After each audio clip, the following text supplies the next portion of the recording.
Yo, so this is a story of how I made it as a music producer. Over the past few years, I've been working in the music industry. Over that time, I've done many things, such as getting a top 40 single. I've got millions of views on YouTube and millions of streams across streaming platforms. So today, I'm going to tell you how I made all that happen, and hopefully you can follow some of the steps to create your own success. So we have to go to the beginning of 2021, which is when I first launched Sluggy Beats as a music producer. Before this, I was doing music all my life, but I was always doing it alongside a part-time job. I was earning some money from music, but never enough to fully quit my job and achieve my dream of doing music as a full-time job. So before I started Sluggy Beats, I was basically watching all these videos online of other music producers and stuff that were selling beats and making a living off it basically. And I was working a part-time job that I hated, and I wanted to just do anything I could to make money off music and basically quit my job and do it full time. So after doing some research, watching these videos, I started to make my own beats,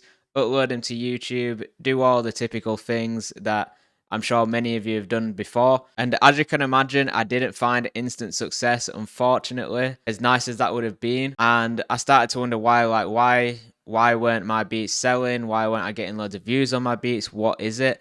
And I realized basically that I was doing the same thing as everyone else. So that's when I started researching again, what is no one doing right now? Where is there a gap in the market? Based in the north of England, I was very aware of the new scene coming up from the likes of like Bad Boy Chill Crew and other artists surrounding that sort of sound. And I realized that no one was really making beats for these artists, especially like the upcoming artists and stuff like that, where they're easy accessible on YouTube, like the way drill beats are and stuff like that. So that's when I decided to start making beats for MCs basically rather than rappers. When I started doing this, I noticed a change instantly in the views. My beats started getting more views, more interaction. Started actually getting artists messaging me on Instagram asking how they can buy the beat, if they can use it, etc. And I thought, yeah, this is great. Like, this is starting to work. So basically, because I was making these new connections and stuff like that, selling beats, I thought, how else can I like work with these artists, help them, and also make money out of it? And that's when I decided to start engineering as well. Engineering is basically where you record the song and then you can mix it and master it. So that's what I started doing. I started recording the songs, mixing, mastering, getting paid that way, and selling beats. And I found that if you can engineer, it's a way that you're going to sell way more beats, because when you're in sessions, they're going to be asking you, have you got any beats for me, stuff like that, and you can play them your beats every time and get them on your beat straight away. And when you create that relationship, they're obviously way more likely to use your beat than some random beat off the internet. Now, basically, after doing this for some time, I managed to quit my part-time job in October 2021. So I started this in January. And yeah, managed to quit. So I was buzzing with that. And one thing that's actually crazy is I could have probably done this way sooner, but like I had a house and everything to pay for. Whereas if you're young and you're starting out, like you obviously won't have that like responsibility. So yeah, like honestly, I was probably earning the same off music within like 6 months as I was, just because like I got focused, stayed consistent, and I did something different to what everyone else was doing. Now, as I'm sure everyone does, I was just enjoying my time for the rest of 2021, doing what I was doing, loving it. But I'm sure like everyone gets, when a new year comes, you start to think, you know, what can I do that like next year? What's my goals for next year? Basically, I decided that I wanted to become a bigger name in music, grow my name as a music producer, start working with bigger artists, artists that I'm a fan of, stuff like that. And that's when I got thinking, like, how can I make those artists want to work with me when I'm just like a producer, just making beats? Again, I'm not doing anything different to any other producer, so how can I make those bigger artists want to work with me? That's when I basically came up with the idea of In The House. Now, if you follow me for some time, you will definitely know what In The House is. It's basically a freestyle platform that I started for all the like house MCs and stuff like that. Again, I noticed that like GRM had like Daily Duppy, and then there's like Fumes Engineer plugged in for like all the drill artists, stuff like that, but there's nothing for the house MCs to jump on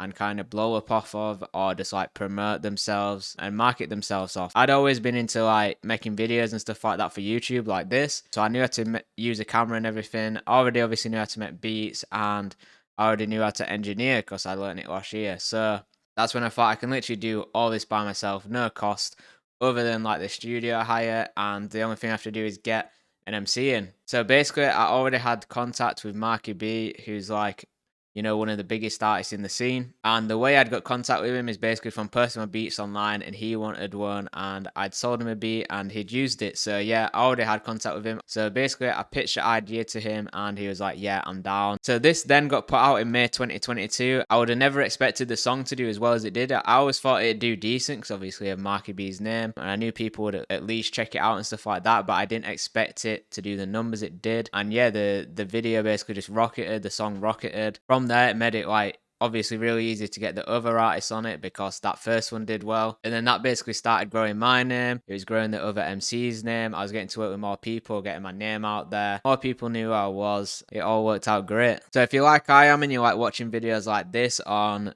you know, like successful music producing and stuff like that, you'll probably know that the number one thing most people say is just keep it consistent and keep doing what works. And that's exactly what I did. I just kept smashing songs out on In the House, kept making good tunes that people like, and it just kept growing and growing. So that was basically the rest of my 2022, just completely focused on that, growing the channel, putting videos out, putting songs out, and watching the numbers go up basically. And then 2023 came around, and again I got that feeling of, well, what can I do next year and improve what I'm doing even more? So kind of while planning like what I was going to do in 2023, I decided a great thing to do would be open my own studio. It made sense for the amount of artists I was working with, and it made that I could have a place that was my own. It had my own identity to it. Also, it was more comfortable for artists to come in because they could come in, have as much time as they need, and yeah, great to have a place to work. And then I had to come up with a plan for 2023 and think about what it was I wanted to do. Obviously, In the House was going great. I was going to keep doing that, but I was thinking I really want to branch out, make other sorts of music, work with other artists, because everything I was doing was very northern based, and as much as I loved that, and I love all music, and I didn't want to just basically be doing that all the time. I wanted to see what else was out there. So obviously because I was in the north, I was kind of limited to the artists that I could get to my studio and work with and stuff like that, because like I'm kind of in the middle of nowhere, very secluded area. So I needed someone else who had those connections, who could connect to me, and then we could basically make, you know, the music happen from there. I do kind of think all the timing of these things happening is really weird, because basically like a manager approached me in early 2023. I ended up signing a management deal with them in May 2023, which is kind of weird because it's May 2022 is when I put the first In the House out. Don't know if that means anything, but yeah, weird how the universe works. And this is exactly what I was hoping for. The manager's based down London, so they had lots of connections with like all the artists down London and stuff like that.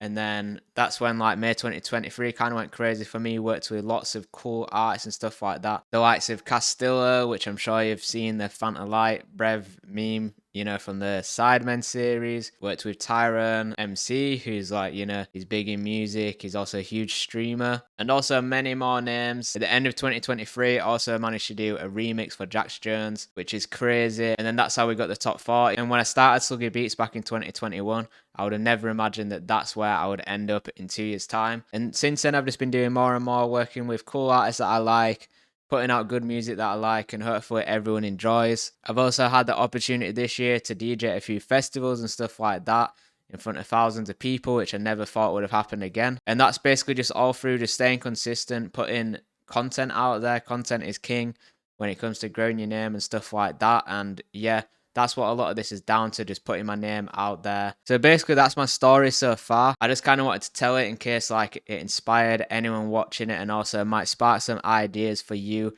and your music career. Hopefully this video didn't come across as me bragging, because basically my idea of like being a successful music producer was basically making a living off it, and I was happy with that. But obviously it's just turned into so much more from doing what I've done, and there's no reason that everyone watching this can't do the same if you want to. Now, I know this video has been more story based, and you might have like a few questions on specific parts, or like maybe you're looking for advice. So I've decided to create a Discord server where you can join, and obviously I'll be in there. I'll have it on my phone and stuff like that. So if you've got any questions, then just fire them in there and I can answer them. Or if you've got any music you want to send in, and yeah, it's not just about me like giving feedback. I want other people to join it too. And wherever, you know, people out there might be able to give feedback as well and advise, or, you know, just share music with each other. So I basically made that Discord in hope that we can all help each other out and we can all win together. And remember, everyone's version of success is different. You don't have to compare yourself to anyone else. You might be happy with just selling one beat or something like that. Another person might look at me and think, he's not even got like a platinum record or anything like that. He's not successful, and that's fair enough if that's what you want. But yeah, everyone's different, and the main part is enjoying the journey. If you have enjoyed the video, please don't forget to hit the like button. If you want more like this, don't forget to hit subscribe, and I'll see you next time. Thanks for watching.